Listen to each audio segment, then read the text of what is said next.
جناب پروفیسر غامدی صاحب نے بیان دیا ہے بھی 4 شادیوں کے خلاف، اس اسٹائل میں انہوں نے کہا ہے کہ وہ میں اس لیے پیش کر رہا ہوں آپ کے سامنے، اس کے نیچے پازیٹیو کمنٹس، لوگوں کے کمنٹس کیا تھے کہ یہ ہوتے ہیں پڑھے لکھے لوگ. جناب قابل احترام پروفیسر غامدی صاحب نے 4 شادیوں کی نفی کی ہے، اس میں کس طرح سے نفی کی ہے وہ بتاتا ہوں. تو جو پڑھے لکھے لوگ ہیں نا، جو نہیں جھگڑے کرنا چاہتے، جن کو اپنی بیٹیوں پہ سوگن کا خطرہ لگا رہتا ہے، تو انہوں نے بڑا اپریشیٹ کیا اور کہا دیکھیں یہ ہے ایک پڑھے لکھے اسکالر میں اور ایک ان پڑھ اسکالر میں یہ فرق ہے. ان پڑھ سے کون مراد ہے؟ ہم جیسے لوگ. اور پڑھے لکھے وہ تو ہیں، لمس یونیورسٹی کے پروفیسر ہیں، پڑھے لکھے کیوں نہیں ہوں گے؟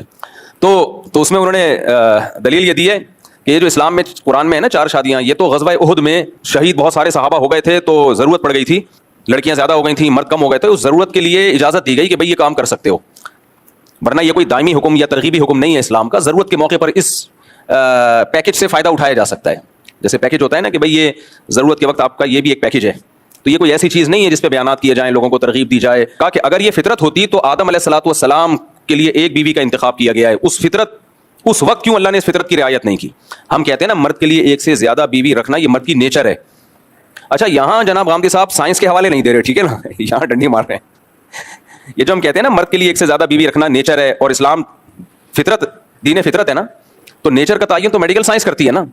تو جناب پروفیسر غامدی صاحب آپ سائنسدانوں سے پوچھ لیں، آپ میڈیکل سائنس سے پوچھ لیں. اب تو خواتین ڈاکٹرز نے بھی یہ کہنا شروع کر دیا ہے کہ مرد کے لیے ایک بیوی کافی نہیں ہے. کلپ رکھے ہوئے میرے پاس، modern doctors, liberal doctors, lady doctors, انہوں نے بھی یہ کہنا شروع کر دیا ہے مرد کا گزارا ایک بیوی سے نہیں ہوتا. کرنا چاہیے گزارا، اگر یعنی یہ نہیں کہ آپ کو ایک دوسری نہیں مل رہی تو آپ برائی کی طرف جائیں، لیکن مرد کے لیے کافی نہیں ہے. یہ تو ڈاکٹر کہہ رہے ہیں. تو رہا یہ مسئلہ کہ آدم علیہ الصلوۃ والسلام کے لیے ایک بیوی کیوں تھی، اس وقت اس فطرت کی رعایت کیوں نہیں کی گئی، اس کا جواب میں کئی بار دے چکا ہوں. وہ ضرورت تھی ان کے لیے ایک بیوی.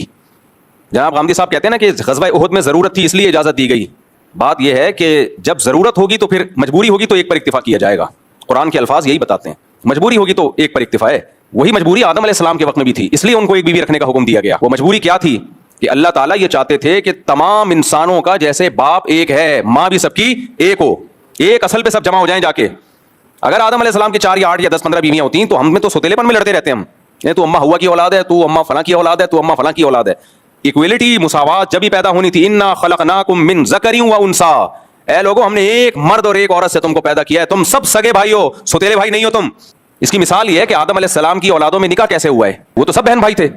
کزن تو بعد میں بنے ہیں نا وہ، تو آگے نسل کیسے چلے گی؟ نسل اسی طرح چلے گی کہ جڑواں بہن بھائی کو سگا بہن بھائی قرار دیا گیا اور جو جڑوے نہیں ہوئے ان کو ایک دوسرے کے بہن بھائی قرار نہیں دیا گیا، ان کو ان سے نکاح کی اجازت دی گئی. آج ایسا نہیں ہو سکتا. اسی دلیل سے کوئی یہ کہے کہ جی میں اپنی بہن کے ساتھ ایک ہی پیٹ سے پیدا ہوا ہوں، جڑواں ہم ٹوئنز ہیں، لہذا یہ تو میری بہن ہے، اور جو میرے بعد اگلے سال میرا بھائی ایک بہن کے ساتھ پیدا ہوا وہ میری بہن نہیں ہے، میرا اس سے نکاح جائز ہے. علماء کیا کہیں گے؟ یہ غیر فطری ہے، یہ نیچرل نہیں ہے. بہن سے شادی غیرت کے خلاف.